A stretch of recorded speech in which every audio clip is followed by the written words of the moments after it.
Today we'll go over passing. And so I'll probably mainly focus on some outside passing and incorporate some degree of other passing that I like to use. But first, I'm generally going to address how can we start looking to approach someone seated, but also a lot of the entries to get to a flank position. Because generally, I think it's quite unrealistic to be able to then get our partner down and then expect to flank them super easily against someone, especially against someone who's like quite decent. So from here, initially, what I'm going to look to do is, depending on my partner's intentions when they're playing seated, I might have to deal with someone who's trying to heist up, possibly wrestle up, or they might be trying to make connection to get to guard. So how I might approach him is basically going to be dependent on this. Generally, I like to because I don't want to play super cautious in regards to engaging, because let's say I'm very cautious in regards to him getting grips. So if he gets any grip, I just disengage. It's actually going to be hard for me to actually progress. So what I'm going to look to do is I'm going to try to divert his attention to some degree. So the main two ways we can directly put our partner to their back is through like a shoulder post, which you see a lot, it's very common, and then some degree of like lifting their ankle.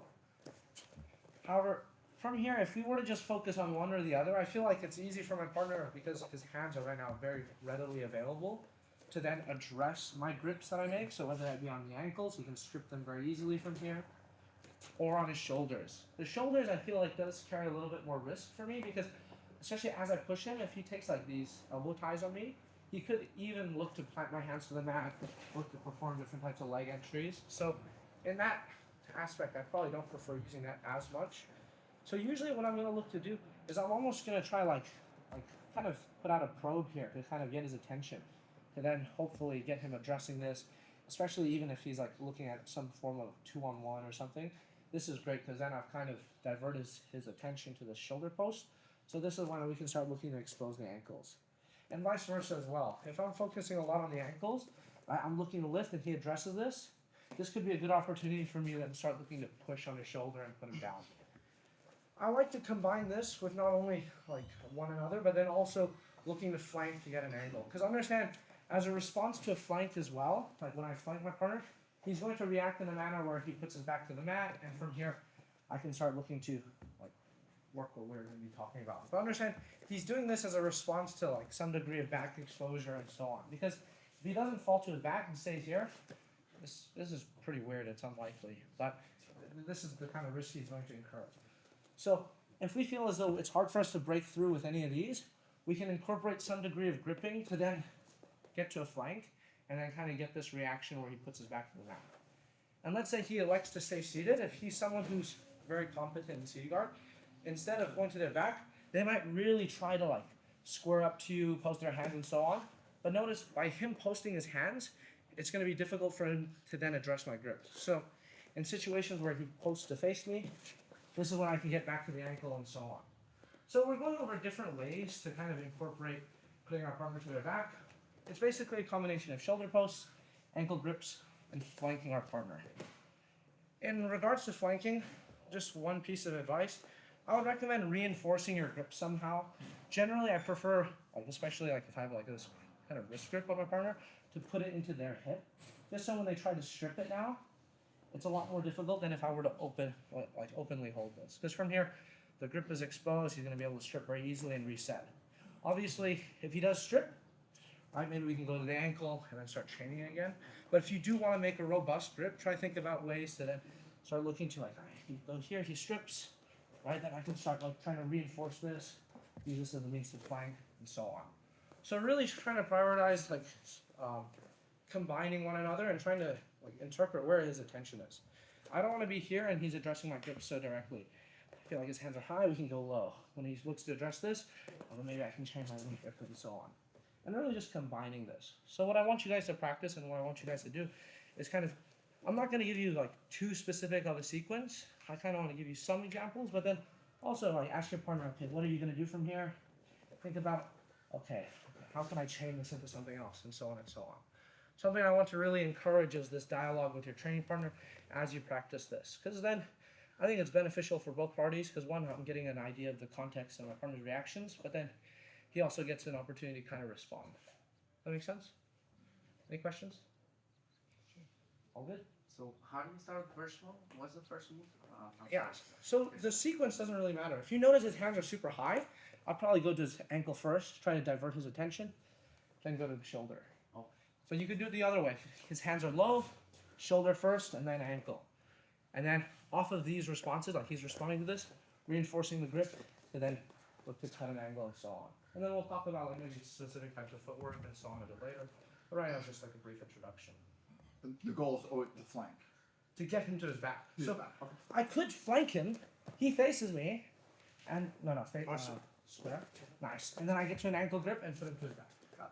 Obviously, the bottom partner is going to be like relatively cooperative. Like he could make it very difficult for me if he just posted both of his hands to the mat.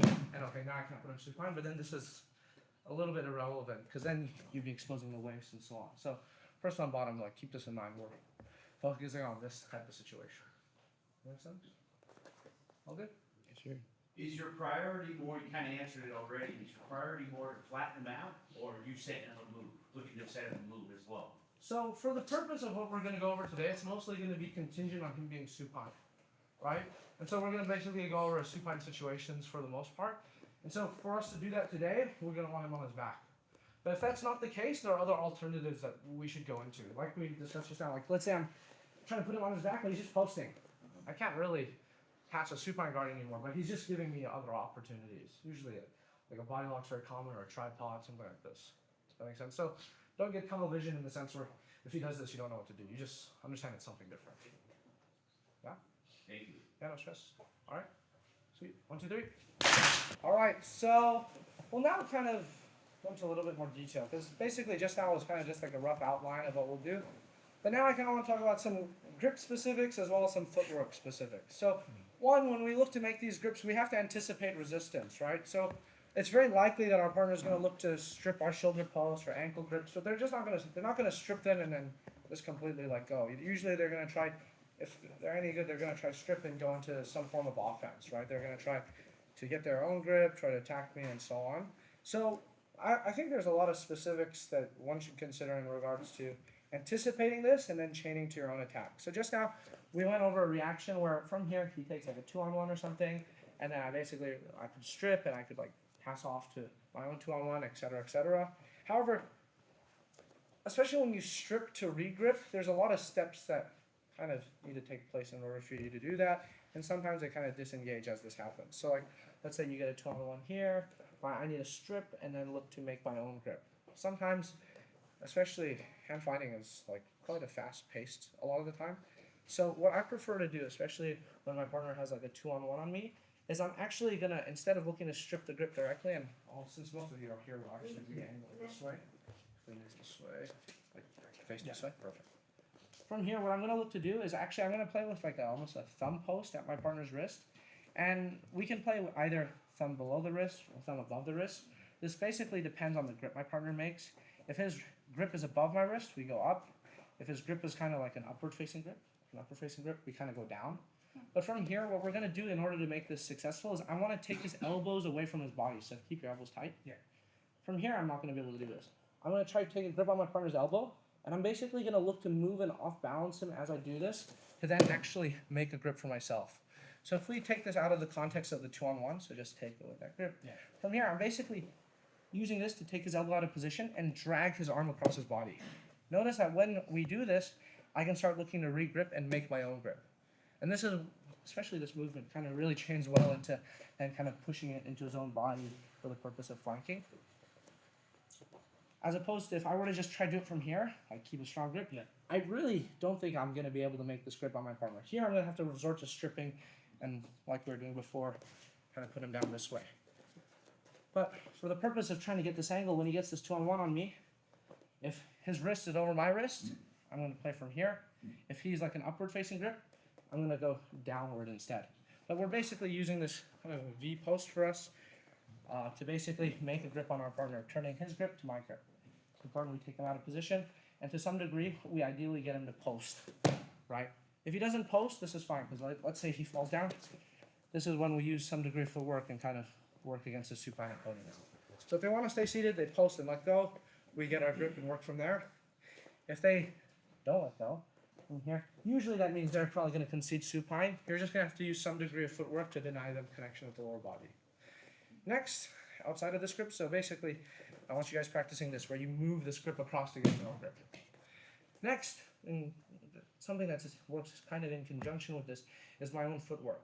And I'm basically just going to talk about a back step. So a lot of times, people, in order to get an angle, it's basically like a side step. However, especially when people are playing seated, oftentimes they're looking for some degree of feet on the inside. So especially in these types of situations, what I really like to do is incorporate a back step as opposed to a side step. Because what happens when I perform this side step is that I'm basically exposing my center line to a greater degree. Versus when I'm here, if I can start looking to use a back step, I'm not exposing my center line. And from here, I'm kind of maintaining connection to my partner, so he can't freely move. Here, we've kind of lost connection. So even if he gets like a good grip, like a shin on shin or whatever, from here, if I take an outside step, this is really not going to amount to much for me in terms of passing. Versus if I take a back step, I feel like from here, to some degree, I'm actually going to be able to like flank my partner to a better degree. Because I've gotten an angle, and then all I have to do is kind of break this point of connection, and then I have a really strong angle. So often when I'm performing like these type of grip breaks that we're talking about just now, right? Here's this 2-on-1, I'm in this grip. Instead of trying to sidestep, and now like possibly I'm timing a foot sweep, entering my legs, etc., I actually keep my stepping foot side planted, and then backstep in that direction. It doesn't have to be anything huge or anything. Like you don't have to like try to test your range of motion, but you just take a back step. So now when he tries to do something to me, especially with this grip, it's very difficult. And then from here, cut an angle.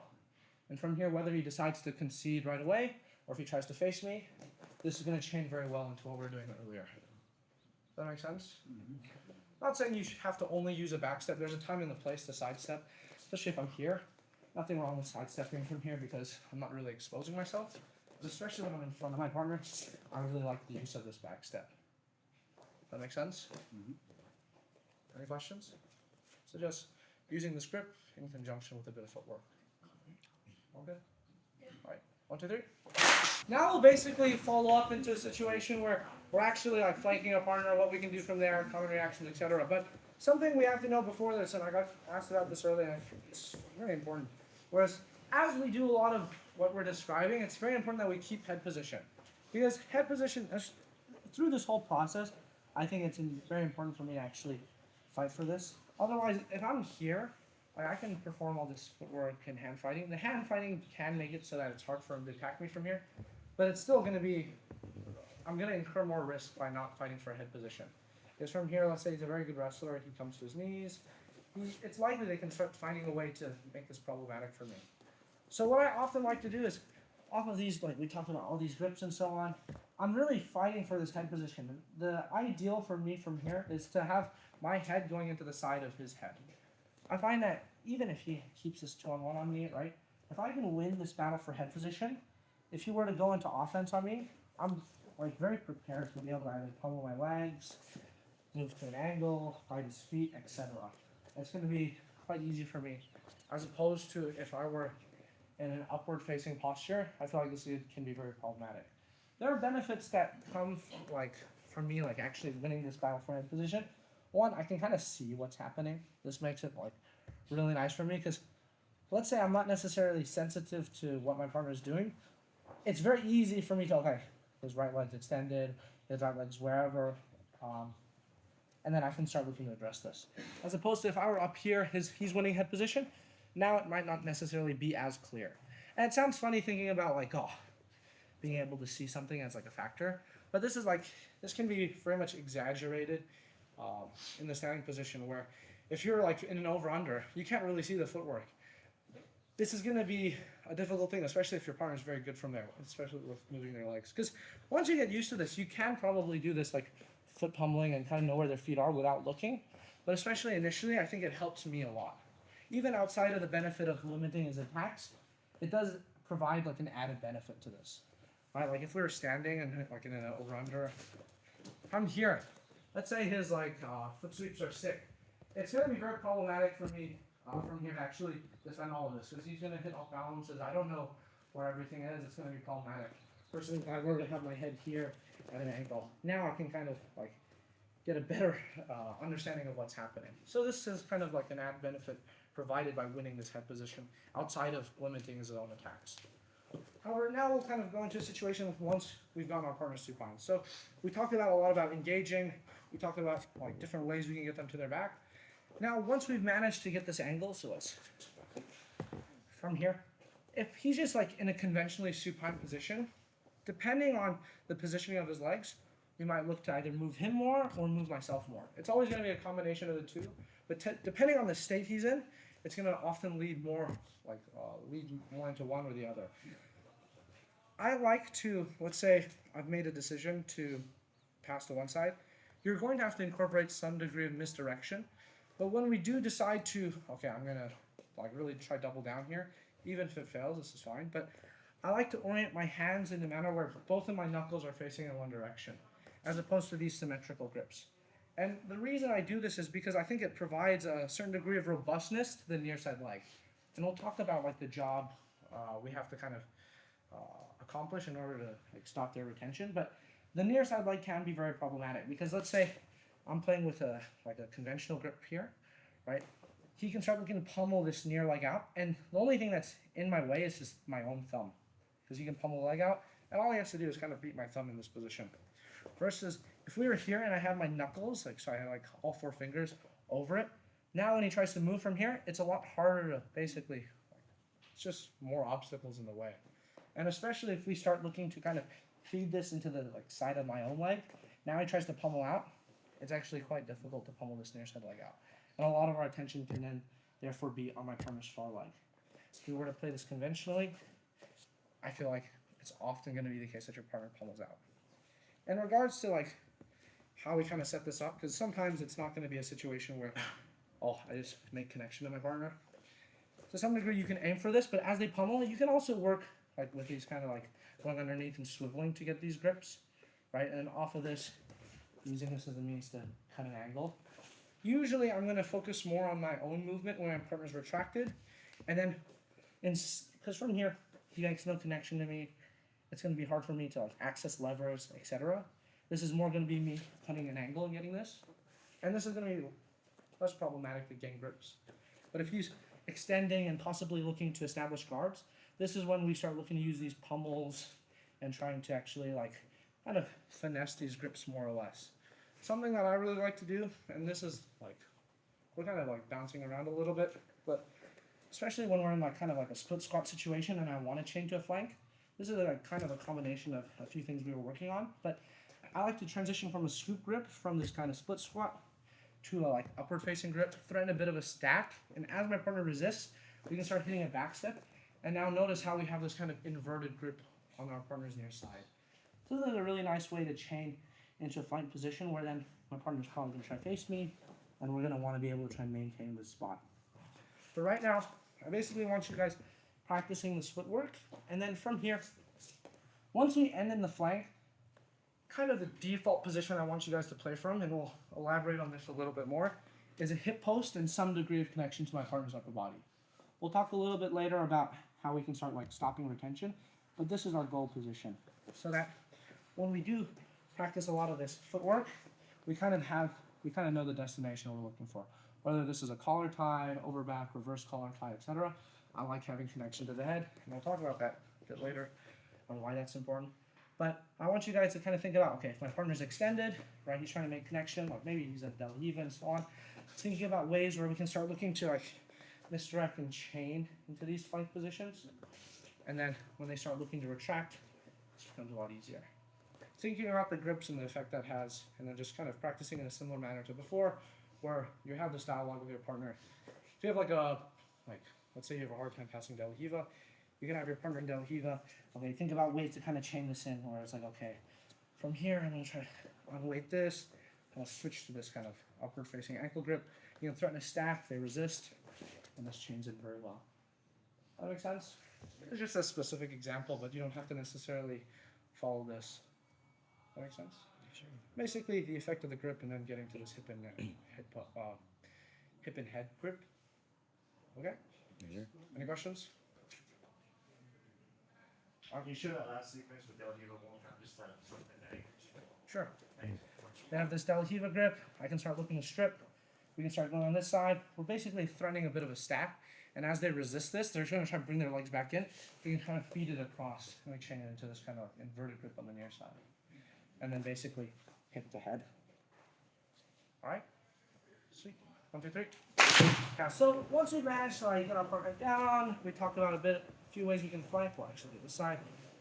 We'll talk about what's my main priority from here. So I want to distinguish between passing, like an actual guard pass, and then a passing position. So similar to how you think of this like a knee cut.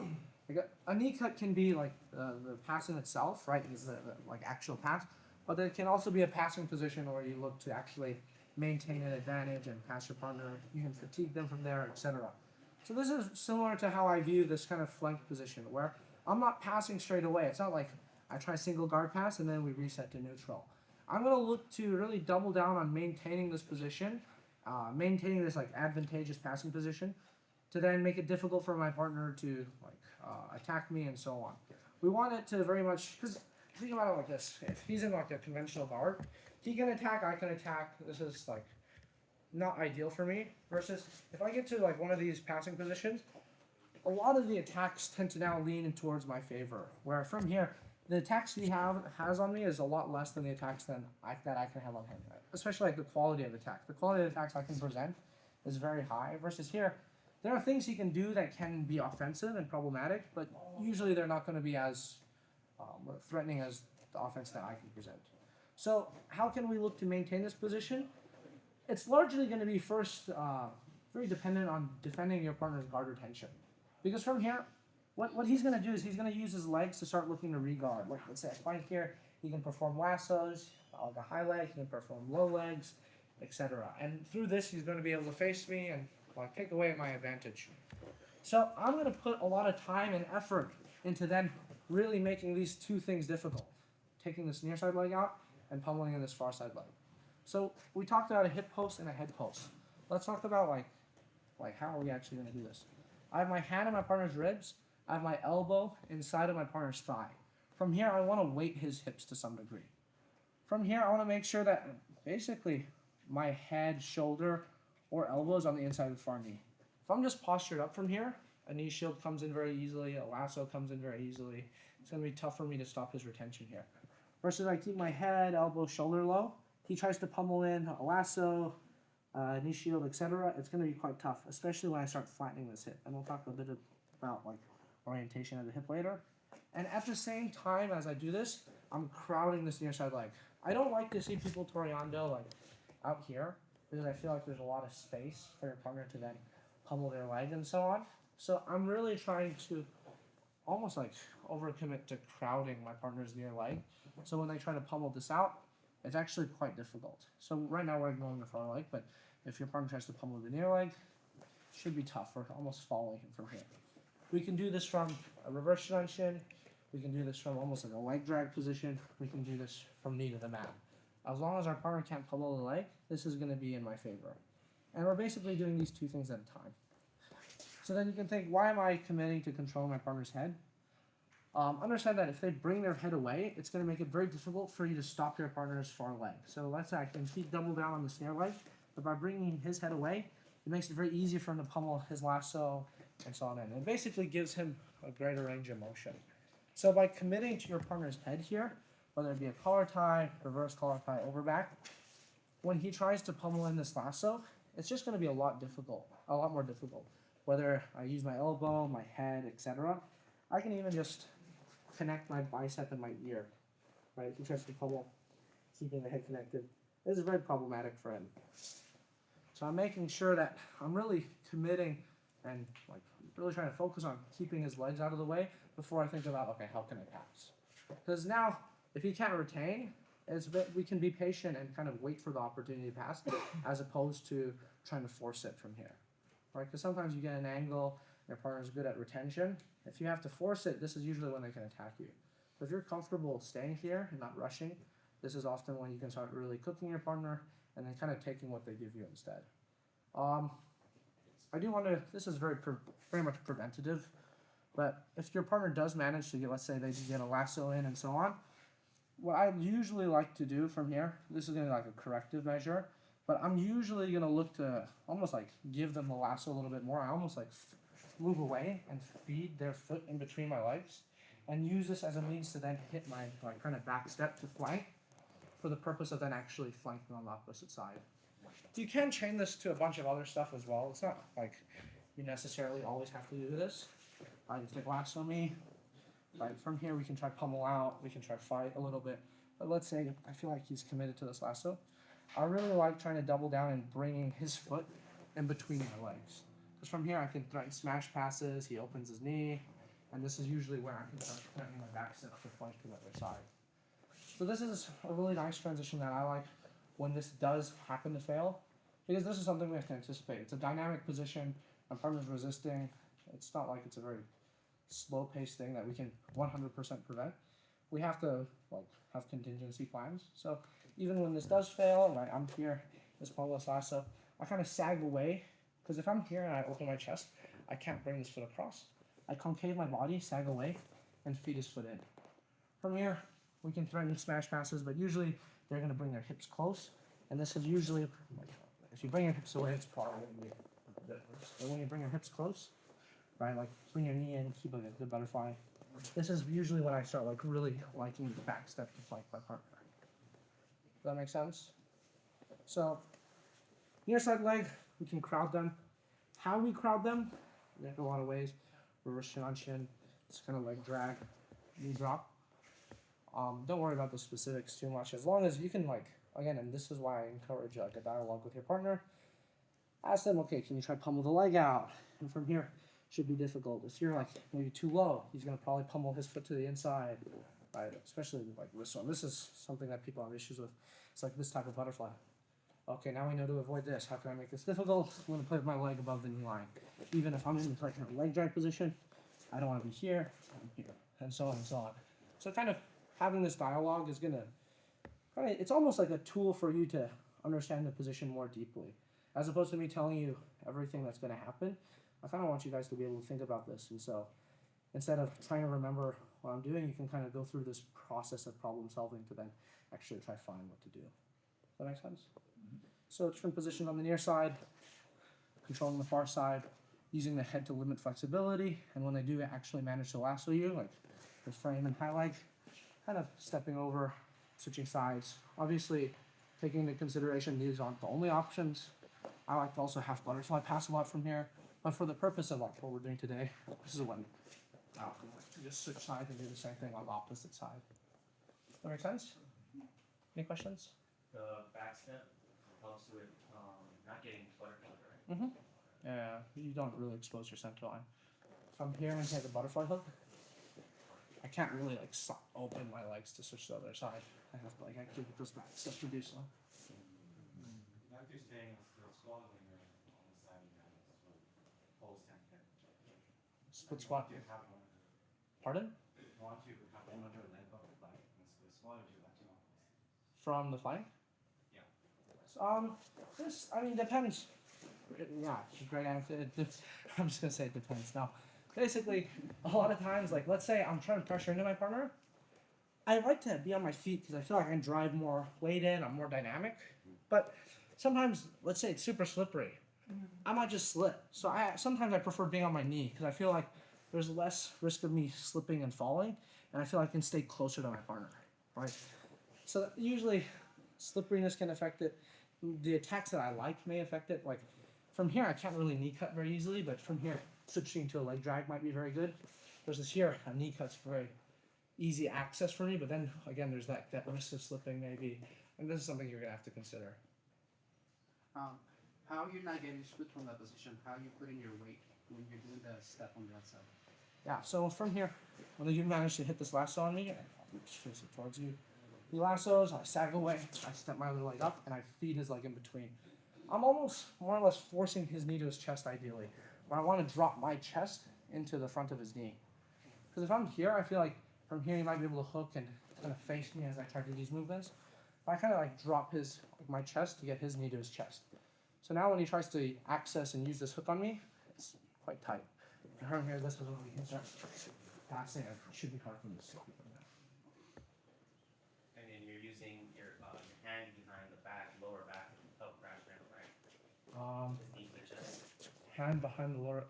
In regards to like when we're trying to switch sides, you can use hand behind the lower back. I also like this variation of like a leg trap. You can use this. You can use this. As long as you're forcing the chest, I don't really mind too much. When you're grabbing them and you're trying to keep them in that side position, are you trying to push their like knee to their chest or stop them? I'm not trying to. It's usually their decision to keep me to chest because if they were to like lose that, usually it's going to be me to pass, right? So it's really up to them. If they try to forego that, and if you do notice them doing it by themselves, it probably means they're going to wrestle up, right? Because from here, if he just shoots his bottom leg out, probably means he's going to build up. So then you want to kind of account for this, maybe attack the head, expose this elbow, and so on. But usually they're going to try to keep this in, and then when we do talk about passing, that's when I might try to like separate it myself. But in terms of maintaining the position and not being offensive, he's going to do it himself. Makes sense? Yeah? Can you shoot your back step from the butterfly one more time? Yeah? I'll change the angle, bro. Just like how you're I'm trying to see how you're applying pressure. Yeah, so I'm here, I'm flanking, he lassos me. Alright, I'm gonna back out my feet into this. If his knee's overcommitted, I'm gonna smash that. But he's gonna keep his knee to his chest. I can get my hand here. My hand's injured, so I can't do that. So I'll put him in the back. From here, I'll drop my knee. He tries to extend and face me. It's tough. Extra. And then we get to this flank. So what if you're saying that you do that if his hook's not really in a good position near him? Mm-hmm. What if he actually has a legitimate hook? You can fight to get this position. But like, let's say it's a good hook. Like this is a bad position for him anyway, so we'll discuss this. But from here, here's a good hook. I can just drop my level to get this in a decent position. Okay. But if he pushes me away and I feel like this is tough, this is usually when I would like half Gotcha. pass. Thank you. Make sense? Do one more? You show the lasso pass one more time. Sure. So we're here. Flanking, he lassos me. I sag away to keep this across. Keep it into his chest. I come here, we're going to hit this back step. And this is very similar to what we did before in regards to like this back step and then bringing this leg back out. Alright, sweet. Alright, 1, 2, 3. From this position, so we'll actually now dive into like actual passes. And I kind of want to talk about like basically the main obstacle between me and a pass is my partner's frames. So how can we start looking to deal with this is probably a question we should be thinking about a lot, right? So the frames that we basically have to deal with are a little bit like his knees in these situations. Not really the far leg, so long as it's out of play. Near leg and then his arms, right? So from here, we can either look to, in terms of like the way I'm thinking about it, is like addressing it directly or addressing it like indirectly. And what I mean by that is addressing it directly would be like doing something to take like strip the frames, beat them, etc., etc. Versus indirectly, like almost like changing positions to then kind of break through. So it's like kind of breaking it versus negating it. So how am I going to look to beat these frames? Right? If I'm here and he's framing on me, I'm trying to close distance. He doesn't want me to close distance. Obviously, if he's not framing very well, I'm probably just going to go get chest to chest and basically have to fight this knee out of play. But this is very good for me. But he's going to really make that difficult for me. Unless he's like, his whole game is attacking from bottom side control. Then he might not. But usually that's not the case. So what are we going to do from here? I'm a big fan of making wrist grips while I'm passing from, honestly, any position. But understand that any type of wrist grip we can start looking to expose on our partner is going to do two things. It's going to deny them a frame, but then there's also some degree of control that I'm going to be able to exercise over my partner. Because from here, if I have this wrist grip, when he tries to, like, let's say, turn away, turning away is going to be a lot harder for him now than if I didn't have this wrist grip. Similarly, with the same side wrist grip, right, he might turn in, and turning in might be harder now. So obviously not impossible. These grips aren't crazy robust, but you can also amplify the robustness of these grips by reinforcing it into their body and or the mat. In this situation, it's mostly going to be their body, right? I do a lot of like hand pinning to the mat if we're like in a knee cut, right? Like if we're here, but this isn't the situation. But just letting you know, this is a way you can go about doing this. So I'm going here and I'm like pushing into their hip, pushing into their chest. So when they try to strip from here, it's very difficult. We have to think about also how can we expose our partner's wrist. Because if we're here framing, frame, it's hard to necessarily expose my partner's wrist. So I'm pressuring, trying to force his hands to be here. But then let's say I notice I want to grab the top wrist. I'm going to bring the shoulder back to expose the wrist to try to get this, right? And then we'll start looking at either pin it to his chest, pin it to his hip, pin it to his like sternum, etc. And from here now, when he looks to fight out of this, it's actually a lot harder for him now. Isn't then when we can start looking to then deal with the other frames. We have to be very aware of what frames we're dealing with. We don't want to just think, okay, from here I'm going to toriongo him. Because I think this is like kind of like a crude solution to this problem. We want to think about, okay, what are the like the obstacles in my way? If I control the top wrist, it's going to be this near side leg and this near side arm. If I control the bottom wrist, far side arm, near side leg, right? And then we just think about like very practical solutions to these problems instead of trying to think in these like okay, knee cut pass or leg drag pass or whatever. A leg drag can accomplish the job, and right now we're talking about directly dealing with this, but a leg drag is very much almost like going in the opposite direction of like negating the position. Because right now he's facing me, he's framing on me, but if I go leg drag on him, he's not framing on me as well. Like he's not even facing me really. So if he does frame on me, his frames are not going to be that strong. And from here, this is very much a situation where then we can actually like kind of take his frames out of the equation and pass from here. There's another situation which we'll touch on in a sec, but basically, once when you talk about exposing the wrist, how are we going to deal with the other frames? Understand that I think frames and levers are very similar, right? The only thing that changes, or what that changes then, is the directionality of the weight it bears. So let's say we'll use this example at the top shoulder. Like he frames on me here, frame. Like frame with this, that. If I drive into the frame, it's a frame. Versus if I take weight off and then drive like weight in the direction that's perpendicular to the frame, like either down, up, across, whatever, it turns into a lever. So understand that when I'm dealing with my partner's frames, I can then think in ways where, okay, what other direction can I turn this frame instead of just going into it? Okay, can I start taking his elbow away from his chest? He reacts to this, I bring it back to his torso, and now I kind of take this frame out of play. This is very much how I'm going to think of battling with the upper body. It's going to be a combination of wrist grips, and then he's framing, trying to think about ways to then actually turn frames into levers by unweighting them. Understand that if a frame is weighted, there's going to be a lot more friction between basically his frame and my body, so it's hard to clear. So through a process of unweighting the frame, because now there's no weight, it's easier for me to clear. Versus if I'm driving in, he's framed, it's harder for me to clear from here. Not impossible, but that's why you see, like for example, like, if you guys are familiar with like the row drag, like from here, if I drive weight in, I can't really hit this. I have to unweight it, and then I'm actually able to clear it. So thinking about frames as in terms of like weighted and unweighted, and understanding that an unweighted frame is much easier to turn into a lever than a weighted frame. And this is how we're going to fight at the upper body. Then, in regards to this lower body, we talked about, okay, wrist grips, and then changing frames into levers. Now with this lower body, I'm basically going to use some degree of like convexing and concaving to manipulate the orientation of his hips. So what I mean by that is I'm either like hipping in and like opening my chest, or rounding my shoulders and kind of like, curling up into a ball. In situations where I'm fighting frames, I like to be concave because this is where I can more effectively unweight. To some degree we can posture up, but from here, if I'm opening up my chest, notice from here, it's harder for me to then like unweight this because like my weight's very much committed. When I'm concave, this is when I can unweight and so on. Versus when I start looking at convex, this is where I feel like, especially if we can change the orientation of our partner's near knee, I can convex in a manner that turns his hips away. So we'll change the angle just slightly. But an easy way to do this is just step your near side leg up slightly to get your chest on the outside of the knee and basically convex into it. Like you can open your chest to some degree to perform a sprawl. And now when he tries to turn into you, it's very difficult.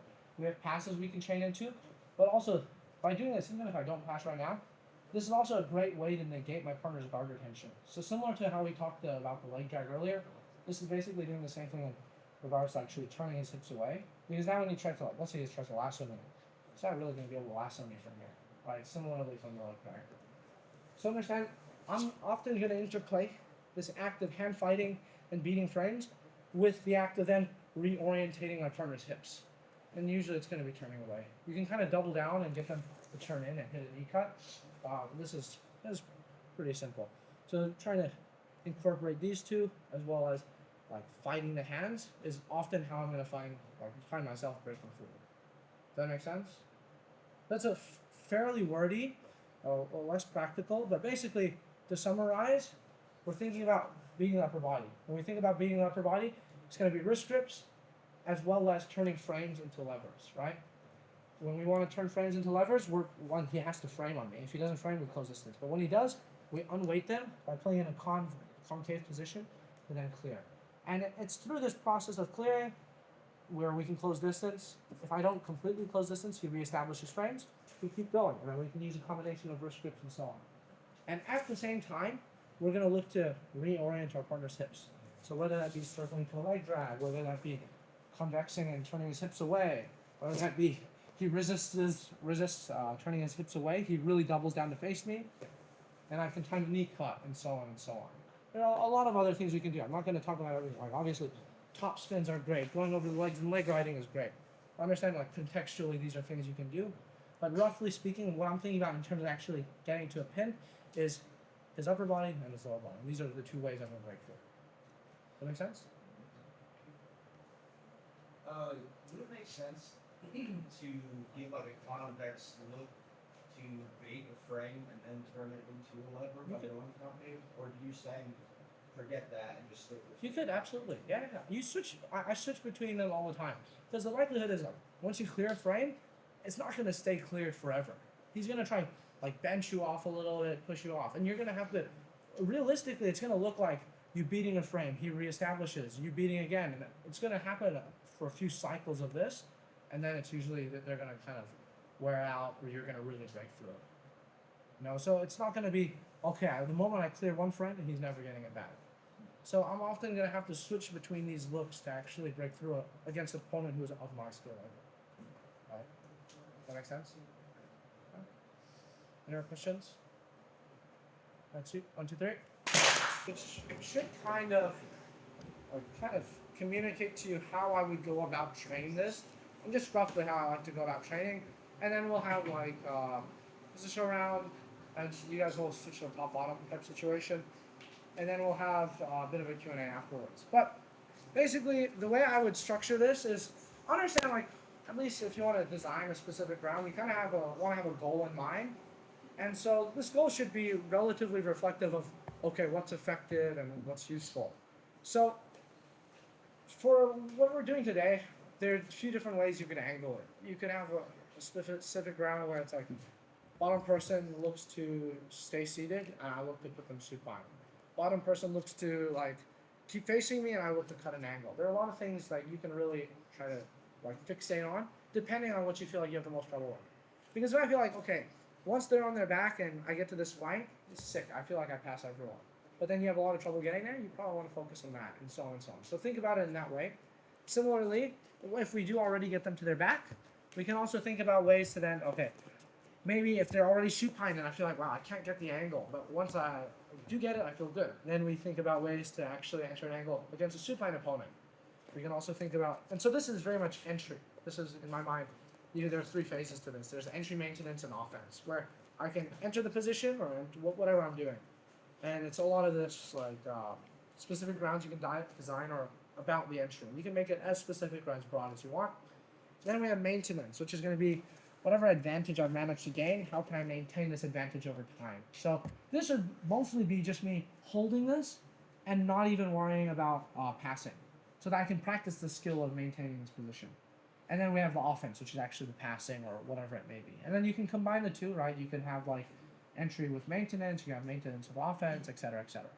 So just roughly describing how I think of this. So today what I want you guys to do is we'll do like a bit of a hybrid round where we'll basically have 5 minutes on top and 5 minutes on bottom, but we're going to split these 5 minutes into 2 halves. For the first half, we're going to focus just on maintaining a flank position. So if you want to be on your knee, you want to be standing, etc., etc. I just want you guys to hold this. If the person on bottom manages to regard, so gets back in front, right? If he lassos and we can switch sides, great, we can continue. But if he lassos or does whatever retention he has and squares up to me, we'll reset, get back into the same position so we can practice this, continue practicing this maintenance. In the second half, so second 2.5 minutes, we're going to do the same thing, but then we're actually going to look to pass. So if I've managed to pin or expose my partner's back, we're just going to reset. So then this is practicing actually getting into offense. You can, to some degree, like think about submissions you can go for, obviously, like let's say I get a Kimura from here, don't stay in the Kimura for the full round. If you feel like kind of exchange has stagnated, just reset because our main emphasis is going to be on this position. And basically, yeah, if I pass, reset. If he gets out, reset. Does that make sense? Yeah, sure. And then we'll have 5 minutes on top, 5 minutes on bottom. Obviously, if you have to leave, feel free to. You don't have to stay. I know if like start a bit late. We have like roughly 2 hours of technique, and then we have an hour of like stuff in between, stuff afterwards. But yeah, that makes sense. Yeah, sure. So 5 minutes on top, 5 minutes on bottom, and then we'll have a similarly length discussion period where I want you guys to talk about the round with your partner, similar to how we've been discussing during like drilling and such, where so we can get in a better insight of the position. I want you guys to think about after the round. Okay, what went well, what didn't, what were some problems, and how can I solve these problems, right? And have that discussion because by doing this, both people are going to get a benefit out of it. Let's say I just got fucked up for the whole round. At least I'm going to figure out what happened. And then if I'm just murking this guy for the whole round, at least he can then figure out what happened. And it's going to be a better role for me following, right? So people are going to get benefits from this. And this is going to generally benefit you. Even if I'm better and he's worse, if he can then figure out what I'm doing, he's going to be able to give me better reaction, better looks, and so on. Right?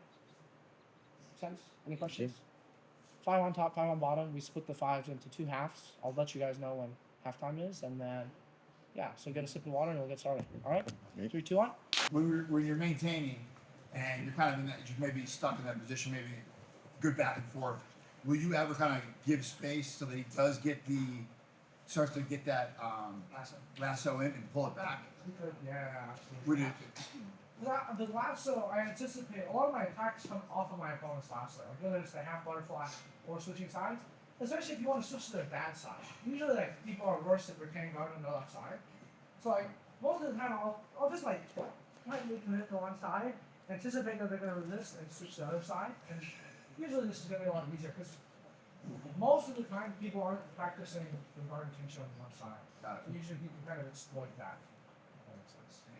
So you will, because the lasso's not wild. I mean, it's effective, but not wild. Like you don't mind baiting that a little bit to kind of get Yeah, to the it's other side. not the gi. The gi, a little bit more of an issue. But no gi, I'm just pretty chill.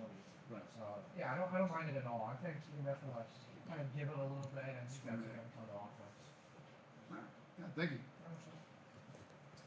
When I'm dealing with passing someone with like a half butterfly hook, I'm usually trying to drop my weight with my hip on the hook side.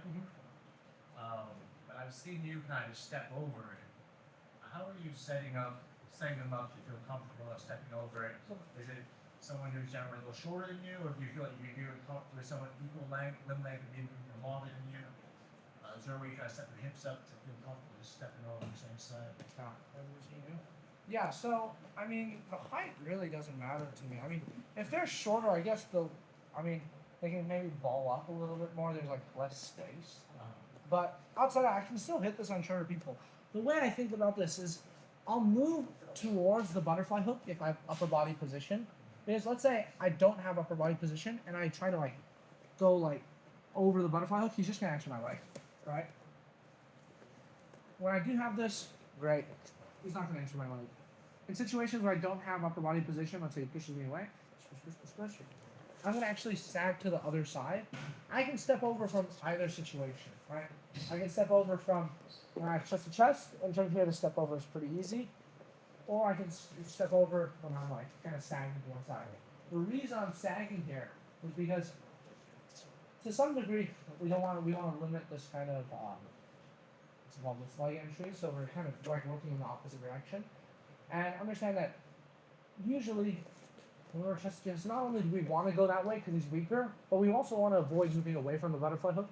Because when I move away from a butterfly hook, especially when we're chest to chest, not only can he turn my hips more effectively, he can also turn my shoulders to actually get sweep. So when I'm further away, we don't want our partner to enter our legs. But from here, we can actually afford to be on this side because not only, even though he can elevate me more effectively with this butterfly hook, he can't turn my shoulders. Right. So this is how then I'll look to approach this step over. Right. Once I set up this position, my main priority is stopping his knee from coming to his chest. So I have this behind the rib. I have my elbow on the top of his quad, and I basically just use that as a step over. And then we must anticipate resistance, like he frames on my knee, frame on my knee makes that difficult, then maybe he doesn't like frame on my upper body and maybe let's just check and so on and so forth. That makes some sense? Yeah. Yeah. So you feel comfortable stepping over when you've got some kind of wedge between his butterfly hook and his chest, so he can't elevate as effectively. Yeah, relatively. Especially like when he's framing on me, there's gonna be a lot more space here. If he's just balling up, I'm usually just gonna drop. But when he tries to make it harder for me to get chest to chest and frames on me, this is when I can start looking for opportunities. Gotcha.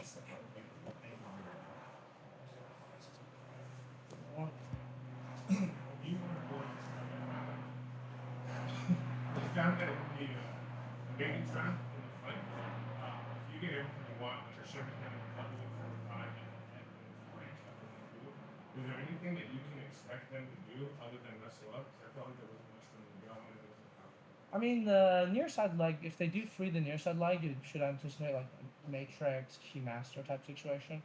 But even that's not too hard to deal with. You can either pass it across or like just work comfortably from the split spot from there. I mean, other reactions would mostly be if they break your grips, like let's say they get a 2-on-1 on your hip post, you're probably gonna have to pivot.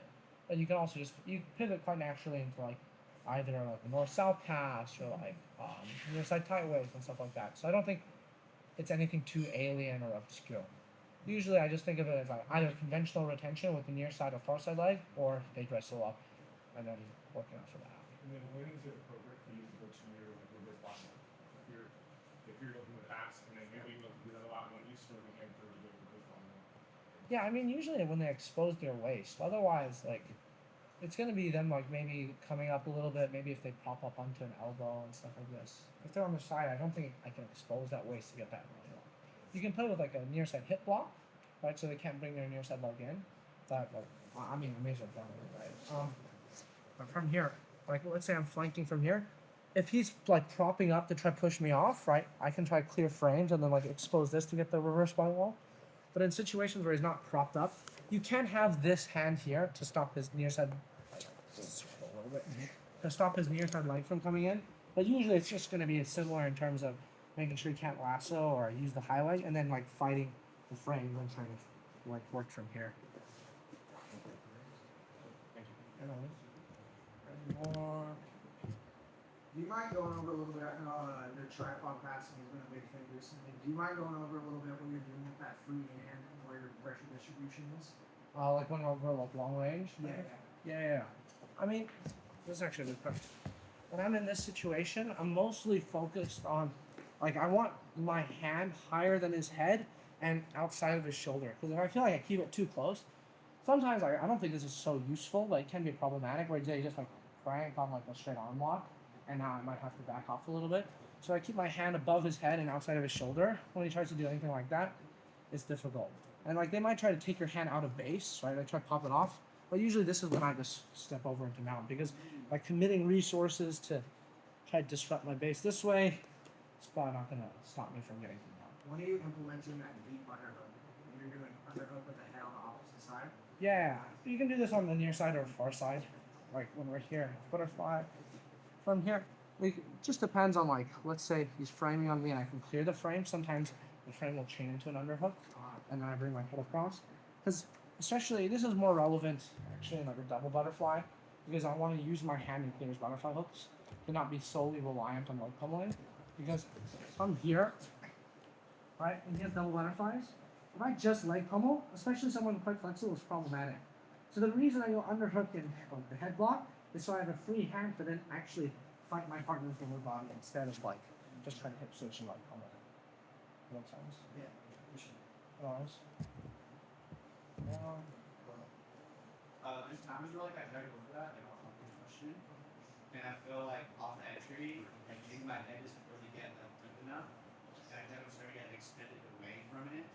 Like, I guess my first question would be like, do I just have to commit to getting my head as far forward as possible, basically, to be able to like not position, so I don't end up like, since I feel like I go for it and I'm kind of getting like pushed away and like floating versus like over the top. If you push away, I'll just flank pass.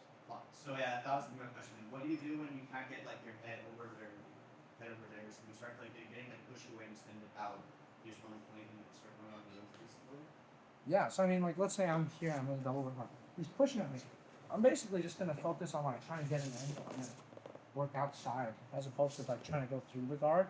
Because by him like basically framing on me, it's gonna make it harder for him to like make connections. He's pushing me away, which is basically like he's not trying to keep me close. So I can cut an angle, I can move, I can use a lot of my mobility to actually change an attack. Makes sense. Yeah, you mentioned about the wrist pinning, Mhm. and I know like taking the wrist pin against the mat, they use that pretty successfully. But can you explain how you were like pinning it on the body? It seemed like you had a way you were pinning it on the body, and then you were controlling the opposite leg. Can you just elaborate a little bit? Yeah, so for that specific situation, yeah, absolutely. Like especially when they're seated, we get this wrist grip, either upward facing, down facing. That's why, like, especially as I win this head position, I don't want him to face me again. Because, like, let's say I lose this, and I try to do this, maybe he can hand fight successfully again. If I can make him not face me, his ability to address my foot grip, to try to put him to his back or cut an angle, like he tries to stop me from getting this, it's like pretty hard, right? So that's usually why I'm doing this. Then obviously I anticipate that he's gonna break this, and when he does, right, then I maybe go to the ankle with the other one. I try to cut an ankle. But I mean, just reinforcing grips like this is something I'll do everywhere. Like you don't only have to do it on him. I'll do it like from here. I'll do it from like the knee cut, like our flank. We're talking about all types of ways. Yeah, and the flank in particular, you had that position. I remember you mentioned something you were pinned against the hip and somehow used that. Yeah. So from here, I'll move to this angle. When we're flanking, I have a wrist control, whether it be near side or far side. Just limits the amount of frames I have to deal with now. So you're rotating. Right? I can start looking like from my head. I can start using bicep ties. I can start looking like clear this and forego, and then like maybe go over back. It just limits the problems that I have to deal with. So instead of having this one arm, I want to take away frame, but then I also can exercise some degree of rotational control. So this is where like stuff like sprawling in is very helpful, right? And then you can kind of chain that as well. How do you like to finish your arm drags from standing? What's your This is gonna be a long-winded answer, but roughly speaking, right, especially when I'm here, we can focus more on like, depending on, like, let's say I win head position straight away, I immediately look to go to my partner's waist, and to some degree, depending on the reaction he gives, if he hips away, right, I'm gonna almost like try dropping down, versus if he hips in, like he tries to, I'm like almost hipping in to follow up, almost like wedge my chest to his tricep, and like and it's make it hard for him to actually cut an angle. However, this is given that I have head position. If he has head position, I'll often use like a straight drag to take his head out of position, because from here I can't drag him.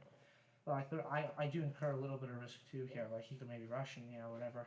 I use a straight drag instead of cross dragging, so now it's more robust. So now when he tries to like pummel out, it's a lot harder. And then I'll almost like use some degree of like a falling or squatting motion to win head position and then just play the same game. Makes sense. I was curious how you deal with any like traditional wrestlers in competition and what like grips you like to use to like negate their movements. Just wrestle them. No. I mean, I like using the arm drag a lot. In terms of like, what's a traditional wrestling? Like a college level. Like Jason Nolf. Yeah. Sure, I'm fucked then. I mean, I think some degree, like for me at least, I feel like a lot of hand fighting is usually where I find my most of my success. Like people who are like, just like even like just like wrestlers, and like I don't even. I think there's an answer I guess that I could give where it's like, oh, what they're weak at. Like you could threaten like front strangles and stuff like this and stuff that's like new to them. But I mean, like when I train with wrestlers, I just try to out wrestle them. So like just getting better at wrestling to some degree. In terms of like specifics, it's just I don't think it's like it's everything better wrestlers do. It's like most wrestlers that you'll have in a jiu-jitsu comp aren't Jason Nolf, right? So it's usually they're not wrestling. So how good were they at wrestling? It's usually they're not Jason Nolf, right? So like you can probably steal a lot of the shit Jason Nolf does and try to do it on him. This is kind of what I feel like I'm doing most of the time. Right? It's like people think of this guy. He's like, if he only has a wrestling background, he's not gonna do much jiu-jitsu. So he's just gonna be like fully believe in what he has. But then if you just like believe in what you know, you're like, okay, I'm gonna do just proper wrestling. Usually you can still out wrestle that. So I don't know if that's like the best answer to give, but that's roughly how I think about it. So we were working today with that flank class. We had the head position with this arm, and then we were kind of walking with the other arm, with the hip and the head. So that kind of leaves your neck open for the frames, and that's what we were kind of working on too, is like beating the frames. So like, what are like 1 or 2 attacks you can do from beating those frames when they're positioning? So something I like to do that kind of fits into what you're asking really well is like, especially when they frame my far shoulder, I have hand on the head, hand on the hip. Is actually pummeling my head to the inside of this frame to actually then like get quite close to almost negate the frame more or less. Notice how he still does have this knee on the inside, so we'll have to address this. I don't bring this down or pummel this out and so on. But from here, we're talking about beating the frames. It's usually going to come as a result of like, okay, I feel very close from here, then I can like get the wrist grip, and I'm still staying close. I'm not like suddenly moving away, right? But by taking away his frames, you limit his ability to create space. So now actually when he tries to bring his head away, it's going to be a lot harder than if he were to have 2 frames. When he does have 2 frames, I use the head control. But the moment I can kind of like stop this and clear this, okay, I feel like now maybe I don't have the head control, but I'm limiting his ability to move away. Does that make sense? Yeah. I have a different type of question. When you suffer a loss in competition, what's your process in responding? Do you review the tape a lot? Are you drilling it, breaking it down, or does it kind of depend on the situation and your read on what happened? Or I mean, usually just trying to figure out what I did wrong, what I could do better. I mean, ideally someone else will watch it for me and tell me that, but especially right after. But what's it called?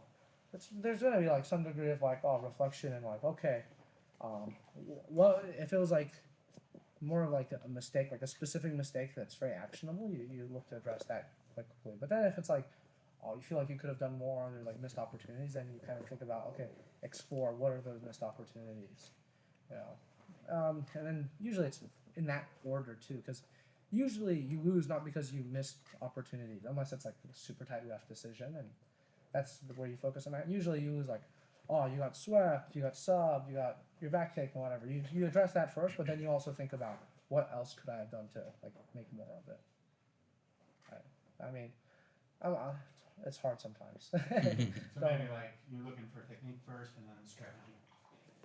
Yeah, I mean, you have to think if technique was the problem or if strategy was the problem. Because sometimes it's like clearly one or the other. Right. Thank you. No worries. How do you like to set up your Ouchi Gari and Nogi specifically? Yeah, so the inside strip, I mean, I'll do a few different variations. I like it with Uchimata. I feel like I basically just watch Adam Saitiev and try to be as like him as possible. But usually it's off of my over-under, and I usually want my head on the same side as my overhook, and then that's when I can hit it. But usually, like, depending on where my partner's weight is distributed and where he's moving, like if he's moving forward, sick, this is going to be like super nice. But sometimes they're like, oh, like, especially when they start knowing this is what's going to happen, he's teeing that leg back, and this is when like Uchimata's become available. This is when you can go like Soto, Harai type stuff. You have to give them a few different looks to be able to actually set that up. Probably one of my favorites though is like when I have an underhook, I'll have an underhook this side, collar tie on the other side, and I pull him to an overhook, and then hit this. And there are like 2 types of like inside trips in my opinion. From here, one's like the leaping one where you like get them to fall straight away, and this is like very nice and aesthetically pleasing.